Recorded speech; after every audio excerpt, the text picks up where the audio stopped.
Hello, everybody. Dave Neal here, stand-up comic host of Bachelor Nation News. Happy Tuesday morning. In this video, Lindsay reacts after listening to Chris Harrison's podcast, where he, of course, discussed his firing, his canceling, in his words, and those types of things. Follow me on Instagram right now at DNeals for behind-the-scenes content, and also to get information on my stand-up show dates. February 15th, I'll be in San Diego with Katie Thurston, live stand-up show, plus giveaways, Q&As. It's going to be a ton of fun. It's close to selling out. The VIP tickets, there's only about a dozen left. Patreon.com/Dave Neal for behind the scenes bonus content. All right, let's get right into it. Every afternoon, I've got the Bachelor Rush Hour podcast.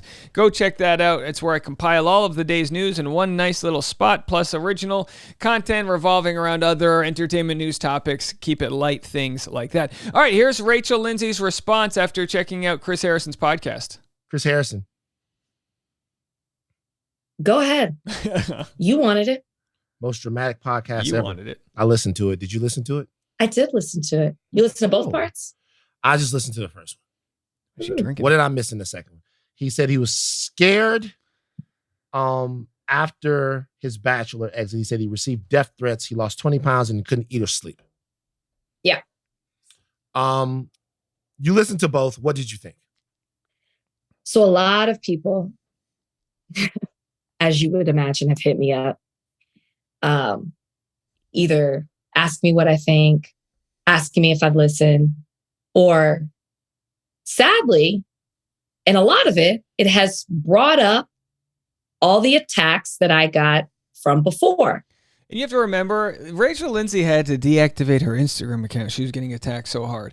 There'll be a segment of my audience and every audience that exists out there that never changes their mind. To me, if you are unable to change your mind, it's a sign of it's an emotional weakness, really. But some people might say, "Oh, she's the worst. She got Chris Harrison fired. She was doing her job, and she received incredible amounts of death threats and racist messages and things like that on her end." And she didn't have that same position of power where she was the front man of a giant TV show, right? She was just doing her job, her newly acquired job as a host of an entertainment news show, right? So keep that in mind. There's always gonna be comments, "Oh, she's this, she's that." I don't value low energy thoughts with regards to these types of conversations, which can be very difficult. You can have a different opinion of mine, but at least hear someone for their merit and their point that they're making. When this happened almost 2 years ago, which is crazy. This happened almost 2 years ago. Time flies. A lot of the social media attacks and the DMs have started again because, it's bringing up something that happened almost 2 years ago. So I'm not going to speak too much to it, but a lot of people are like, it's not fit. Some people support, are like, I don't like the way that he addressed it. Your name wasn't mentioned, which when we talked about it, this podcast was announced, I said, he's going to talk about how he feels. He's not going to mention my name. Why would he? This is his opportunity to tell his side of it because he hasn't before, which he is totally has the right to do. He starts off episode 1 talking about who this podcast is for. It's for the people who've supported him. It's for his fans. It's for those who have reached out, those have wondered where he is, who have checked on him. That's all I needed to know.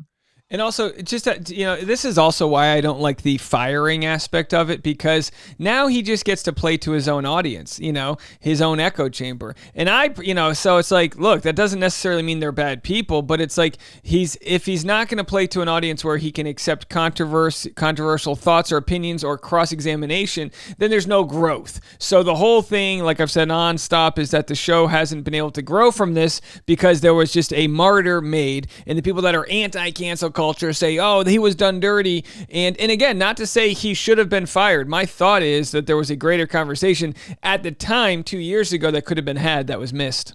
So for all the people who are like, "I can't believe this wasn't addressed. I can't believe this wasn't said." He told y'all who this podcast is for. It's not for y'all. It's for his supporters. That's who he was talking to. He wasn't there to address the past. He was there to talk to them in a place where the people who love him. That was it. And that's what I expected. It set the tone for the whole thing. So I don't know why people thought that they were going to get something, either some tea or even some, like something towards me or what happened. No, that podcast is for his fans.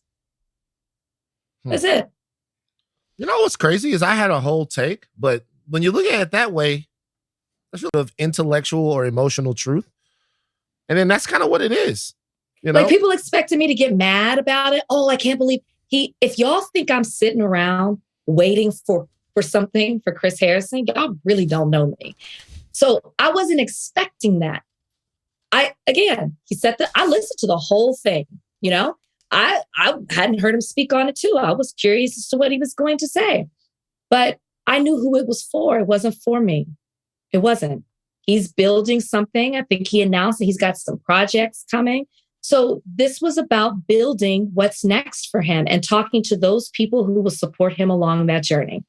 That's it. Do you think that it was cowardly in any way? Because he didn't address it? Because there seemed to be... Great question. There seemed to be a lack of... We'll get to it. This? Save him, Rachel. While you're thinking of that, I mean, he flat out said, I stand by what I said. He just said it was sloppy. Yeah. I mean, I think that I know that he stands by what he said.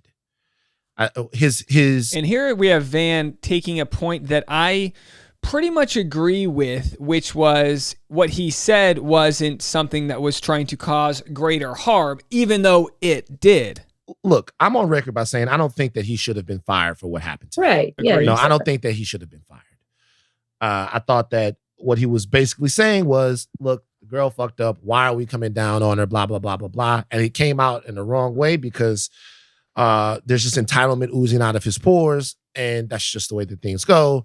And if Chris was talking to them right now, and again, this is my guess, we'd have to see. If he's talking to them right now and Van says what came out was entitlement oozing from your pores, I think Chris would agree with that.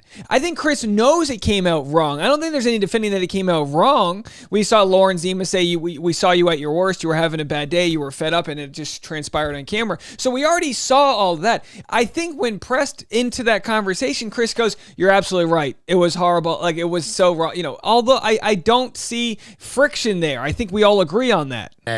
To me, this is a perfect idea. You kick somebody in their ass. People fuck up all the time. You kick them in their ass. You let them understand the stakes, and then you see if they can readjust to whatever it is that their people are demanding. Readjust. You move on, right? There's never been a time like the conversation when Rachel and Chris Harrison were talking. And rightfully so. I mean, it boiled up to the brink of a national culture issue, which needed to be discussed, which was police brutality happening out there. That's the riot, the Black Lives Matter movement, and the protesting and all these things that happened is a result to just too many instances of just atrocities happening out there. Now, Chris Harrison's obviously defending something different. Which was the Grace for Rachel Kirkconnell, who attended an Antebellum party and photos emerged. It's different in that sense that it's not the same exact issue, but it's this culture that existed that in that moment, I don't think that had ever been sort of discussed with such a heightened sort of stakes. But in this particular case, at least on The Bachelor, it seemed as if I maybe got a little bit more insight into why maybe they did fire him. Really? Because, well, he didn't seem to... there was a sniveling sort of shit-eating sort of tone to it. I realized that the guy's been through a lot, but he seemed in a way to have almost zero humility, about anything. It didn't, to me, mentioning your name in that whole situation is sort of, it's almost admitting or acknowledging that there was a human being on the other side of the interview, like a person. Mm-hmm. And it wasn't like a thing that kind of was getting volleyed back and forth, that there was a person there, and that the way that you, and look, I'm not And by the way, I just think it's hard to try to pick up on someone's tone. I think that's a hard, that's not empirical evidence.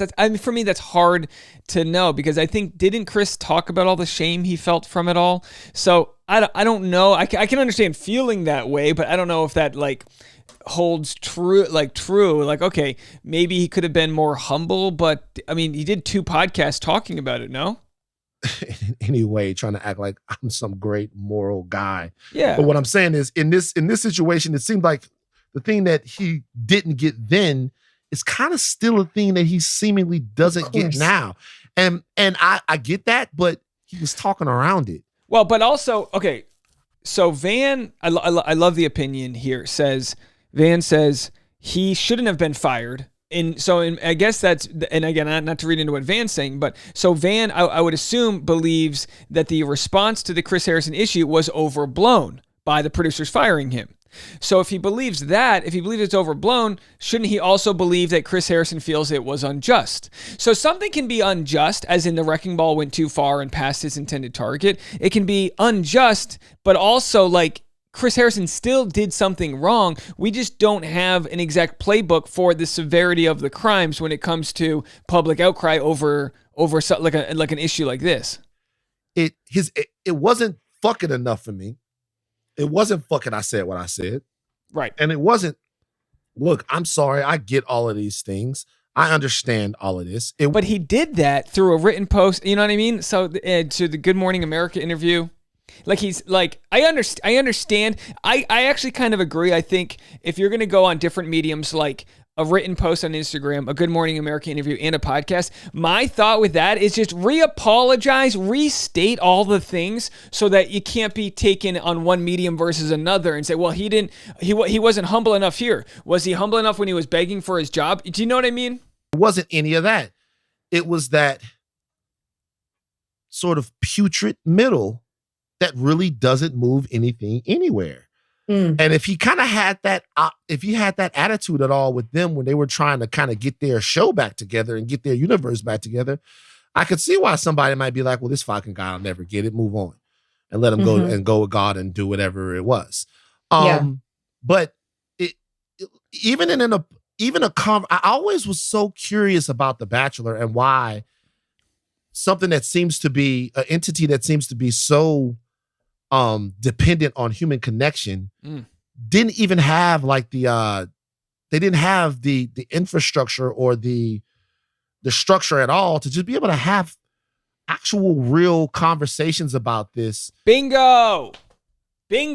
Yes. Van, thank you.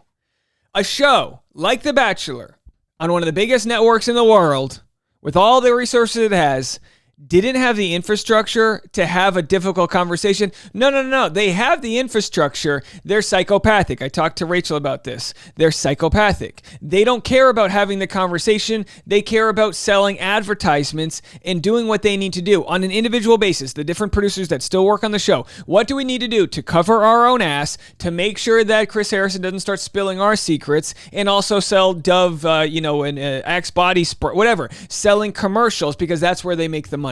There was no room for growth. It was, how can we quickly end this problem and move forward? That make people, feel like they're enlightened or that they're a part of the discourse. It seemed to be such a mass experiment in cowardice.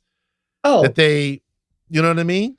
Cowardice because they only cared about the bottom line, which is why Rachel Kirkconnell was told not to talk about this in the first place. They said, wait for the after the final rose, because they wanted to at least sell advertisements while they had these difficult conversations. What they should have is a separate podcast that has real long-form conversations, not the ones they have. In-person, long-form conversations where they can have these types of chats and further along an evolution of understanding between people that might see things differently, because we all come from a different perspective with different color skins and different socioeconomic culture and different class system. We all have a different perspective. So just because you might not know what it's like to have someone follow you around in a 7-Eleven because they think you're going to steal because of the color of your skin, or you get shot at because your hoodie's past a certain level, just because you and I and some other people might not know what that feels like, doesn't mean that that reality doesn't exist out there. So the issue that happened in response to Chris Harrison trying to protect Rachel Kirkconnell is that he wasn't aware of the damage being done to folks, like Rachel Lindsay said, who look like her. So all they needed to do was have a deep conversation, learn from it, grow from it, feel each other's growth, and not go to this stalemate where now we're divided and we just play to our own niche in our own echo chamber. Well, because the show was never intended to have these types of conversations. The show was built for a particular audience. I've said it multiple times. It was cultivated to be a certain way. People of color didn't make it past the first couple of weeks. They didn't have them as leads. They didn't have these real life conversations. It was a fantasy world, and that's what it was. You ate a certain way, you traveled a certain way, you spoke about this a certain way. This week, you do this. We always used to call it a social experiment when we were on the show.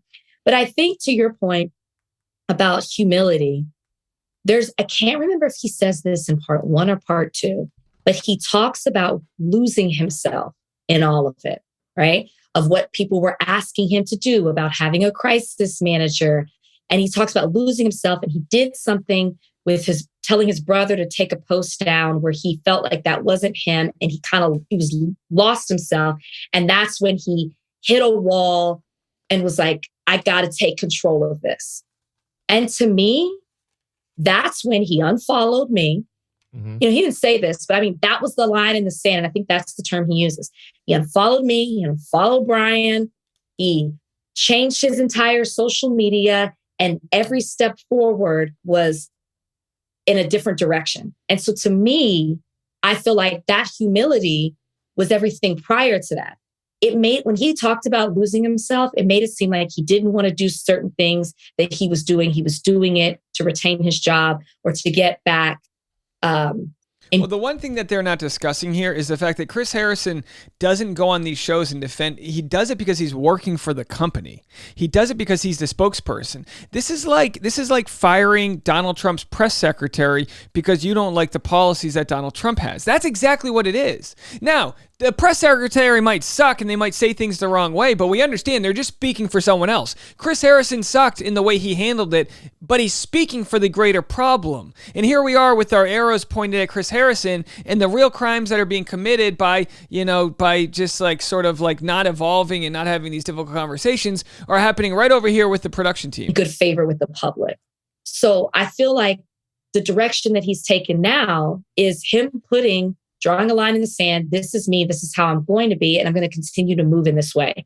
So I love their opinions on it. And I don't necessarily disagree. I'm just trying to look at it from like, well, maybe, but also we can't say, you can't, like Van said, you can't say that he was fired when he shouldn't have been, but then understand why he's not as humble as you want him to be. Do you know what I mean? So that's where the conversation becomes tough. I would love if Van and Rachel just sent a tweet. Hey, Chris Harrison, we'd love to have you on the show. Publicize that, get it out there, get him on your show and just clear the schedule and figure it all out. And I don't mean figure it all out like Chris Harrison has all these points he needs to make. Just let's hear the cross-examination. Rachel's great at these interviews. Van is as well. Van brings a lot of humor and levity into interviews and kind of like disarms people when he has the conversations with them. I think they're fantastic together. Absolutely fantastic. And I think an actual authentic conversation with Chris could at least get us to actually stop reading into what people are saying and really understand it. Let me know what you guys think. I'm going to go on Patreon right after this, patreon.com/Dave Neal. Bachelor Rush Hour, the afternoon podcast every single day of the week. You can go check that out. Link in the comment section below. And I have a stand-up show. Tickets are selling fast. Only a few VIP tickets left with Katie Thurston. February 15th in San Diego. So get your tickets there. Link in the comment section below. We'll be back right after this.